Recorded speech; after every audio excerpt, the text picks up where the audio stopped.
Okay, welcome to this video on the review of the exam questions for the lesson on the development of the model of the atom. So just going to go through the exam questions as stated here. And first of all, it's a real simple, nice, easy fill in the blanks question to start with. And there's 4 marks up for grabs. So just starting off here at the top, what we've got pointing to the negative subatomic particle within the Plum pudding model, and that is our electron.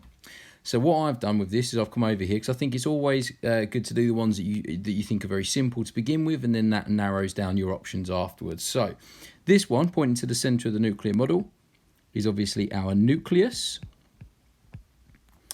The electrons in the nuclear model are orbiting around the nucleus, so that this here, which pointing to, is our orbit.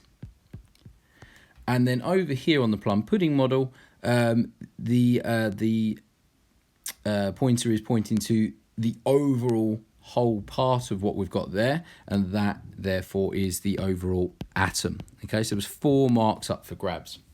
Then going down for the 2 marker underneath, the question says explain why the total positive charge in every atom of an element is always the same. So not to be confused with protons and electrons being equal, therefore that's why there is no overall charge. That's not what this question is asking. This question is saying explain why the total positive charge in every atom of an element, so it's the same element, is always the same. So say for example we had lithium.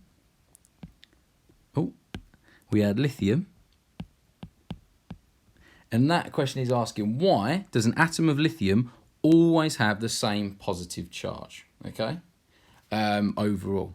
So the reason for that is that if you've got lithium and then you add another lithium and another lithium, they all have the same number of protons, okay? So what we've got is really simply the first mark, nice and simple, is that the positive charge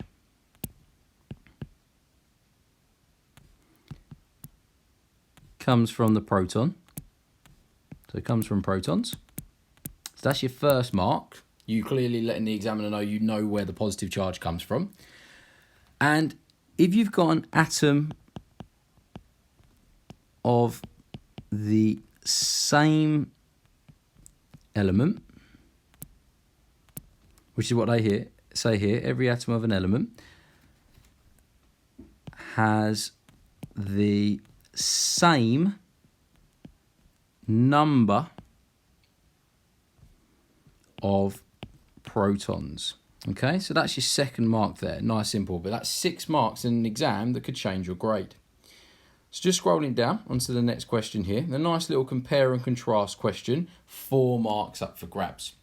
So what the question is asking you to do, and what I always say to students is read this bit first, and then we'll come up here and worry about this information in a moment. So the question is asking you to compare the position of the subatomic particles in the Plum pudding model with the nuclear model. So actually we can break this question down nice and easily because we just need to remember what our subatomic particles are. So we need to talk about protons, we need to talk about electrons, and we need to talk about neutrons. And where they are, or if they're not there, state that they're not there.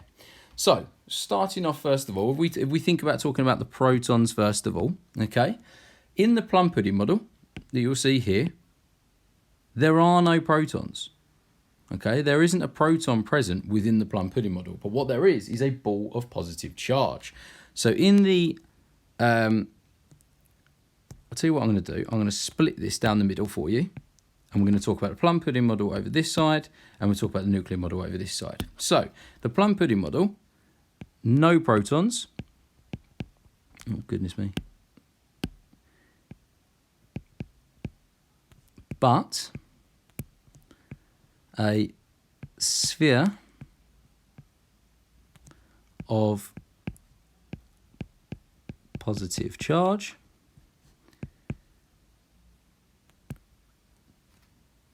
whereas over on the nuclear model, the proton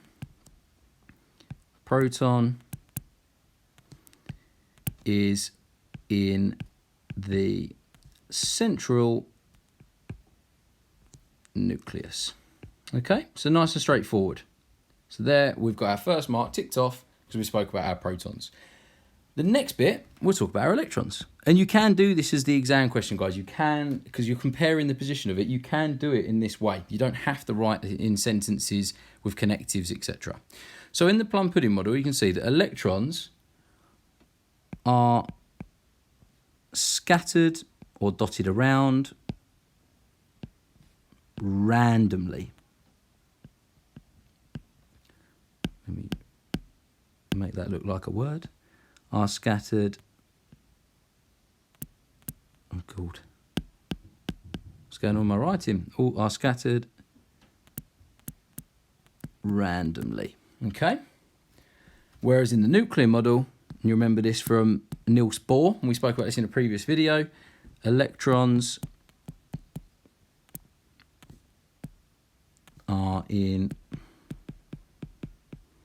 fixed positions, and you'll remember that they are in specific distances from the nucleus, okay?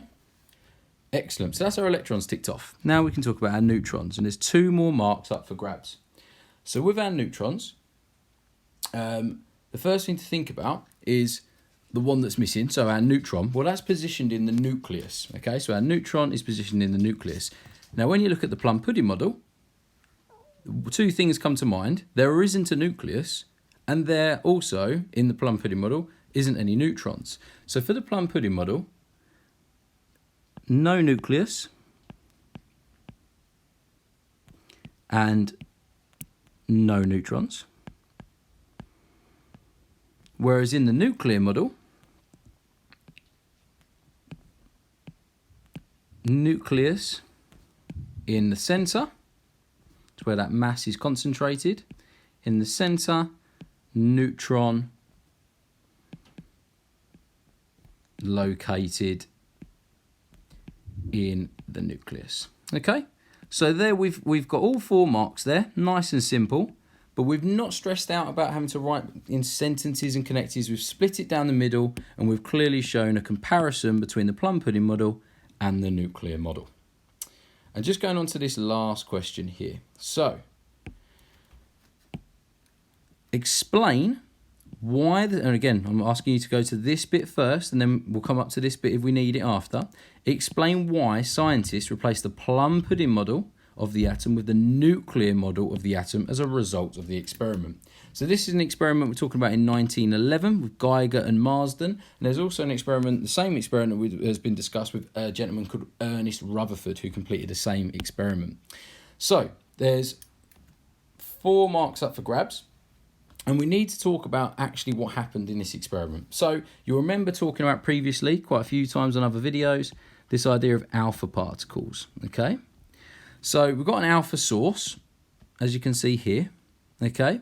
And alpha particles that are used in this experiment. So an alpha particle has 2 protons and 2 neutrons. So overall, an alpha particle has a positive charge, okay? It's a positively charged particle.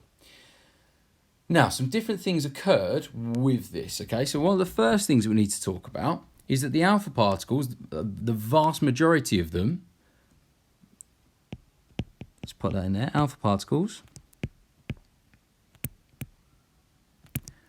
passed straight through. Okay, and what this suggested was that there was lots of empty space. Okay, so that's the first thing.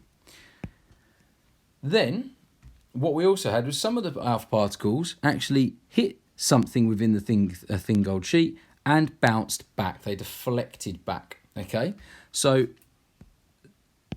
some alpha particles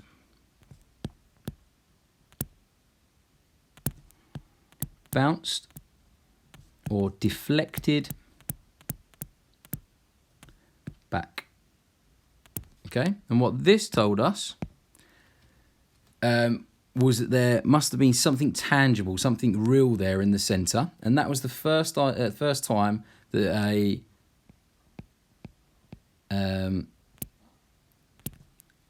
a small central nucleus was there. Okay, so before that we wasn't aware. The Plum pudding model didn't have a nucleus, but from this, the alpha particles deflecting back suggested that there was a small central nucleus. Now, some of those particles as well actually repelled. So I'm just going to pop this in here as well. Alpha particles repelled as they went towards that central nucleus, which told us that that central nucleus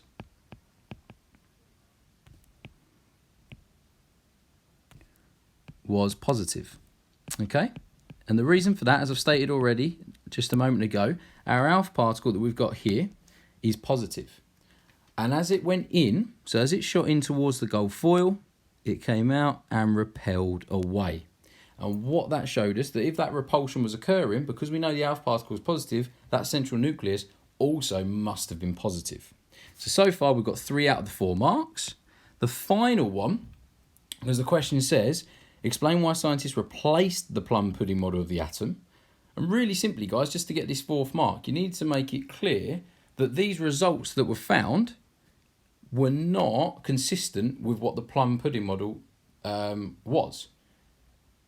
So the Plum pudding model was a ball of positive charge with electrons inside. Well, actually, this evidence showed that it wasn't just a ball of positive charge. There was a positive central part, and a lot of the atom was empty space. Okay, so Plum pudding model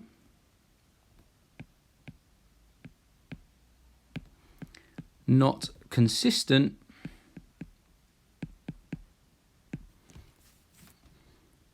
with results from experiment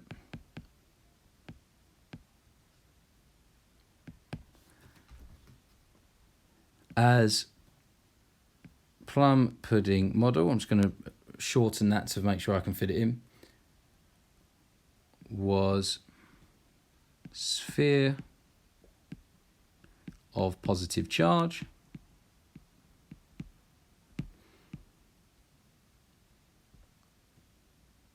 with no empty space. Okay, so 4 marks there up for grabs. Again, nice and simply, just pop those in, just thinking logically about what the information the question has given us. If you've got any questions, pop them in the comments below. Give the video a like if it's worked for you, and good luck with your studies. Thank you.